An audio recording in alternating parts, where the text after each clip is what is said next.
স্নেহা বলল, এত কিছু জানার দরকার নেই, তুই ওইসব নিয়ে আসবি কিনা বল। না আমি চেঁচাবো, এবার কিন্তু অনেক জোরে চেঁচাবো, পরে লোকজন আসবে আর তোর কি অবস্থা করবে তা তুই ভেবে পাচ্ছিস। কিন্তু তা ভেবে এখনই আমার অনেকটাই খারাপ লাগছে। আমি বললাম, আচ্ছা রুম থেকে বের হন, আমি যাচ্ছি বাজার থেকে ওইসব নিয়ে আসছি। সে রুম থেকে বের হই, সাথে আমিও। তখনই পাশের রুম থেকে একটা লোক বের হয়ে আসে আর বলে, স্নেহা মা, তোমার কি কিছু হয়েছে? তোমার চিৎকার শুনলাম। স্নেহা বলল, আসলে আঙ্কেল তেলা পোকা দেখছিলাম, সেই জন্য ভয়ে চিৎকার দিয়েছি। আপনি যান, একদম ঠিক আছি। তখন লোকটা চলে গেল। আমি গিয়ে বললাম, দেন টাকা দেন স্নেহা। তখন স্নেহা বলল, শোনা, আমরা তো কেউ টাকা দেব না। আর হ্যাঁ, এই যে নতুন চাকরি পেয়েছেন, এটা হলো আপনার টিট। কি বলিস সবাই? তখন আমি বললাম, সরি, আমার কাছে এত টাকা নেই। স্নেহা বলল, যাবি নাকি আবার? আমি বললাম, আপনি থামেন ভাই, আমি যাচ্ছি। কি মেয়ে রে বাবা, ইজ্জতের কোনো মায়া নেই। কি আর করার, এই মেয়ের তো কোনো বিশ্বাস নেই, কখন যে কি করে বসে তা আমি নিজেও জানি না। মানিব্যাগ থেকে টাকা বের করলাম। আজ মনে মনে নিজেকে গালি দিতে লাগলাম, কেন যে এই মেয়েটার সাথে দেখা করতে হলো, কেন বা প্রথম দিন তার সাথে ধাক্কা লাগলো। এসব ভাবতে ভাবতে বাজারে চলে আসলাম। আর অন্যদিকে স্নেহার বন্ধুরা বলছে, তুই তো সেই লেভেলের অভিনেত্রী, এক জটকায় ছেলেটাকে বাঘ থেকে বেড়াল বানিয়ে ফেললি। স্নেহা বলল, শুধু দেখতে হবে, আর তোরা শুধু একটু ধৈর্য ধর, ওকে যে আমি কি কি করি তোরা দেখবি। আমাকে চর মারার রস আমি বের করব, ও আমাকে চিনে না। আর এদিকে আমি সিগারেট আর বিয়ার আর বোতল নিয়ে বাড়ির দিকে হাঁটতে লাগলাম। এসবের জন্য বেশি খুঁজতে হয় না, একটু সহজেই পাওয়া যায়। কতগুলো টাকা শেষ হয়ে গেল। যাক, তাড়াতাড়ি করে বাসায় চলে আসলাম আর স্নেহার রুমের সামনে চলে গেলাম। দরজায় নক করতেই ভিতর থেকে বলল, মিস্টার সামি, আপনি ভিতরে আসতে পারেন, আপনার জন্যই সবাই বসে আছি, কখন যে আপনি আসবেন। দরজা খুলে আমি ভিতরে চলে গেলাম। আমি ভিতরে গিয়ে দেখলাম সবাই বসে আছে। আমি গিয়ে স্নেহার হাতে এগুলো দিলাম, সে খুলতে বলল, সাথে সেও খুলল আর বলল, ভা, সবকিছুই ঠিকঠাক এনেছিস, এখন এখানে বসেন আর এই নেন খান। আমি বললাম, সরি, আমি এগুলো খাই না, আর আমার অফিসের কিছু কাজ করতে হবে। স্নেহা বলল, আরে যাচ্ছেন কোথায়? আমার হাতে টান দিয়ে তার বুকের উপরে নিয়ে ফেললো আর আমি সেখান থেকে উঠে পড়লাম। তখন স্নেহা বলল, বারে, লজ্জা পেলেন নাকি? কি লজ্জাপতি ছেলের বাবা। আচ্ছা, আপনি টিট দিচ্ছেন, এখন আপনি যদি না খান বা না থাকেন তাহলে তো বিষয়টা জমে না। তখন সে আমার কানের কাছে এসে বলল, এখানে থাকবেন নাকি আমি আবারও ডাকাডাকি করতে শুরু করব। তখন আমি কোনো কিছু না বলে সেখানে বসে পড়লাম আর স্নেহা একটা সিগারেট জ্বালিয়ে আমার হাতে দিল। আমি টান দিতে চাচ্ছিলাম না, তার জোড়াজড়িতে টান দিতে হলো। খুব কাশি আসছে আর অস্থিরতাও কাজ করছে।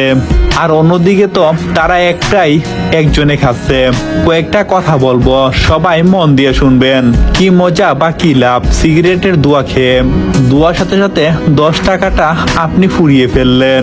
আপনি যদি এই 10 টাকা রাস্তার কোনো এতিম ছেলে বা অসহায় ছেলেকে দিতেন, তখন আপনি তাদের মুখের দিকে একবার তাকিয়ে দেখবেন কতটা তারা মিষ্টি হাসতে পারে, যেন আল্লাহর তাআলার আরশও কাঁপছে, সাথে রুথ হাসছে। মনে হয় পৃথিবীর সবচাইতে বড় জিনিস এর থেকে কোনো কিছুই না। আপনার নিজেকে মনে হবে পৃথিবীর সবচেয়ে সুখী মানুষ। হয়তো আপনি দোয়ার সাথে সাথে টাকাগুলো পুরাচ্ছেন, কিন্তু সেই টাকাটা যদি আপনি অসুস্থ ব্যক্তিকে দান করেন তাহলে তার চিকিৎসা হতে পারে, একটা জীবন বাঁচতে পারবে। কি হবে এই দোয়া খেয়ে? নিজের ক্ষতি ছাড়া তো কোনো উপকার হবে না, তাই না? তাহলে আসেন আমরা সবাই এই চাইপাশ খাওয়া বাদ দিয়ে সুন্দরভাবে জীবন যাপন করি, গরিব এতিমদের সাহায্য করি, সেই লোকগুলোর মুখে হাসি ফুটাই। যাক, এবার গল্পে ফিরে যাওয়া যাক। আমি বললাম, না, আমি এসব খাই না, আমি এখানে বসেছি, আপনারা শুধু খান, আমি দেখছি। একটু পরে স্নেহা হাতে বিয়ারের বোতল এনে আমাকে জোর করে একটু খাইয়ে দিল আর বোতলটা আমার হাতে দিয়ে বলল, পুরোটা না খেলে আবারও ওই রকম করবে।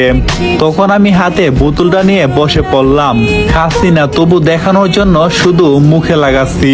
আমি তখন আমার হাতে বোতলটা নিলাম আর ভাবতে লাগলাম, এটাকে আমি মুখে দেব নাকি দেব না। একটু ভাব নিলাম যাতে ওরা মনে করে যে আমি এটা খাচ্ছি। আর ওইদিকে লক্ষ্য করে তাকিয়ে দেখলাম স্নেহা পুরোর মাতাল হয়ে গেছে। কি ছেলেটা কি করছে, কি করছে ওর সাথে? ছেলেটা বারবার ওর আপত্তিকর জায়গার মধ্যে হাত দেওয়ার চেষ্টা করছে, আর স্নেহা অনেকটাই নেশায় ডুবে যাচ্ছে। এখন আমার কি করা উচিত বুঝতে পারছি না। এখন এই মেয়েকে এখানে একা ফেলে আমি কি চলে যাব? না, এটা করতে পারিস না স্বামী। যদি মেয়েটার কিছু হয়ে যায় তারপর তো না, এটা কখনো হতে দেওয়া যাবে না। কি ওর বান্ধবীরা দেখছে, কিছু বলছে না, হয়তো সবাই প্ল্যান করেছে। তখন আমি আর চুপ থাকতে পারলাম না, উঠে গিয়ে ছেলেটার কলার ধরে বলতে লাগলাম, শালা, মেয়েদেরকে সম্মান দিতে শিখ। মেয়েটার দুর্বলতার সুযোগ নিয়ে কেন তার ক্ষতি করতে চাচ্ছিস? তখন ছেলেটা দুই গালে টাস করে চড় মারতে লাগলাম। এটা থেকে স্নেহার বান্ধবীরা বই পেয়ে যায়, আর স্নেহা উঠে যায় আর জিজ্ঞাসা করে কি হয়েছে। তখন তার বান্ধবীরা যেটা বললো সেটা শুনে আমি অবাক হয়ে গেলাম। ওরা বলছে মেয়েরা এত সুন্দর করে মিথ্যা কথা বলতে পারে, তা আমি তাদেরকে না দেখলে জানতেই পারতাম না। স্নেহার এক বান্ধবী বলতে লাগলো, তুই যখন নেশায় অনেকটাই ডুবেছিলি আর তুই ঘুমিয়ে পড়ছিলি, তখন ছেলেটা তোর গায়ের উপর হাত দিতে চাচ্ছিল, তোর আপত্তিকর জায়গায় হাত দিতে থাকে, এতে সুহান তাকে বাধা দেয়, কিন্তু ছেলেটা সুহানকে মারতে থাকে। এগুলো শুনে আমি তো একদম অবাক হয়ে গেছি। কি বলছে এই মেয়েটা? আমি তো একদম নেশাই করিনি। আমি তখন স্নেহাকে বলতে লাগলাম, বিশ্বাস করো স্নেহা, আমি এরকম কোনো কিছুই করিনি। তোমার দুর্বলতার সুযোগ নিতে চেয়েছিল ওরা, এই ছেলেটা, তাই আমি তাকে মেরেছি। ওরা মিথ্যা বলছে। স্নেহা বলল, ওরা মিথ্যা বলছে না। শুন, আমি 5 বছর ধরে চিনি ওদের, আমাকে ওরা মিথ্যা বলবে না। আর তুই আমার নাম ধরে ডাকছিস কেন? তোকে তো এই বলে তখন আমাকে মারতে লাগে। তার সাথে ছেলেটাও আমাকে অনেক মারছে। আজ এটা বুঝে গেছি, কারো উপকার করতে নেই, হয়তো এটা উপকারের প্রতিদান। তারা ইচ্ছে মতো আমাকে মারলো। আমি তখন শুধু একটা কথাই বললাম, শুনেন মিস স্নেহা, আজ আপনি এই মেয়েদের কথা শুনে আমাকে যত ইচ্ছে মারছেন না কেন, একদিন আপনি দেখবেন আপনার বড় ক্ষতি ওরাই করেছে।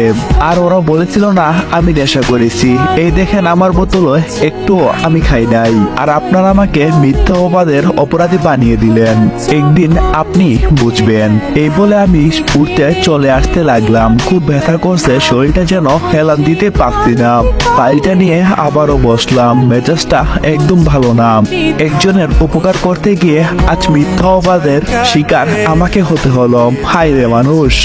ল্যাপটপে কাজ করতেছি, ফাইলটা কমপ্লিট করতে আরো অনেক সময় লাগবে। হঠাৎ মেসেঞ্জারে একটা মেসেজ আসলো। মেসেজটা ওপেন করে দেখলাম সেই মেয়েটা আমাকে জিজ্ঞাসা করলো আমি কি করছি। আমি বললাম তেমন কোনো কিছু করি না, এই একটু কাজ করছিলাম আর শরীরটা খুব ব্যথা করছে। মেয়েটা বললো, ও আচ্ছা, আপনি এরকম কেন? আমি আপনার সাথে কথা বলতে চাই, কিন্তু আপনি আমার সাথে কথা বলতে চান না। আর আপনি অনেকটাই গম্ভীর টাইপের কেন? নাকি লেখকরা এমনই হয়? আমি বললাম না, আসলে আমারও আপনার সাথে কথা বলতে অনেকটাই ভালো লাগে, কিন্তু মেসেজ দেই না, কারণ আপনি যদি মাইন্ড করেন বা রাগ করেন। আর সব লেখকরা এরকম না, শুধু আমি এরকম একটু চুপচাপ থাকতেই পছন্দ করি। মেয়েটা বলল, ও সমস্যা নাই, এটা না হয় পরে ঠিক করে নেব। আমি বললাম মানে? আরে কিছু না, এখন মন দিয়ে কাজ করেন, আমি শুয়ে পড়ি। আগামীকাল আপনার নতুন পাঠের অপেক্ষায় থাকবো। আমি একটা মুচকি হাসি দিয়ে বললাম, হয়তো কালকে পারবো না, আমি সারাদিন অফিসে থাকবো, লেখার সময় পাবো না, আর রেকর্ড তো দূরের কথা। মেয়েটা বললো, বসের কাছে সময় নিয়ে লিখবেন। আমি বললাম আচ্ছা, এখন আপনি ঘুমান। তারপর আমি অনলাইন থেকে চলে আসলাম আর কাজে মনোযোগী দিলাম। কোনো রকমে কাজটা শেষ করলাম। তখন রাত বাজে প্রায় 2:45। শেষ করে ঘুমিয়ে পড়লাম। এত রাতে ঘুমানোর কারণে ঘুম থেকে উঠতে লেট হয়ে গেল। তাড়াতাড়ি সকালে ফ্রেশ হয়ে রেস্টুরেন্ট থেকে নাস্তা করে অফিসে চলে আসলাম। অফিসে ঢুকে ঘড়ির দিকে তাকিয়ে দেখলাম 20 মিনিট লেট। আজকে হয়তো আমাকে শেষ করে দেবে, মরিগন্টু বানিয়ে ফেলবে।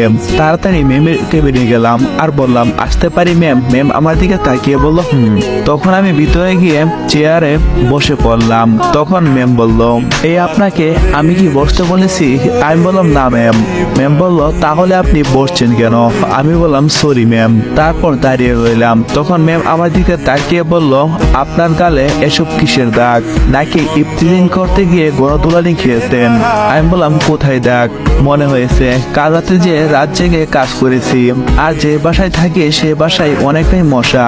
আর আমি তো গরিব, তাই কালকে কোয়েল ছিল না, আর মশারি তো দূরের কথা। একটু মিথ্যা কথা বললাম। ম্যাম আমার কথা শুনে হেসে দিল। আর আমি একটু দৃষ্টিকে তাকিয়ে আছি, কি সুন্দর করে হাসে ম্যাম। এই প্রথম হাসতে দেখলাম ম্যামকে। তখন ম্যাম বলল, আচ্ছা ঠিক আছে, এখন ফাইলটা দেন তো দেখি। আমি তখন ফাইলটা ম্যামের দিকে এগিয়ে দিলাম। তখন ম্যাম ফাইলটা নিল আর রাগের দৃষ্টিতে আমার দিকে তাকালো। আমি একটু ভয় পেয়ে গেলাম, কোনো হয়তো সমস্যা হয়েছে, মানে আমি কি কোনো ভুল করেছি। ম্যাম বলল, এই এটা তুই কি করছিস শ্যাম? এই বলে ফাইলটা আমার দিকে ছুঁড়ে মারলো। আর আমি বোবার মতো সেখানে দাঁড়িয়ে রইলাম। তখন ম্যাম বলল,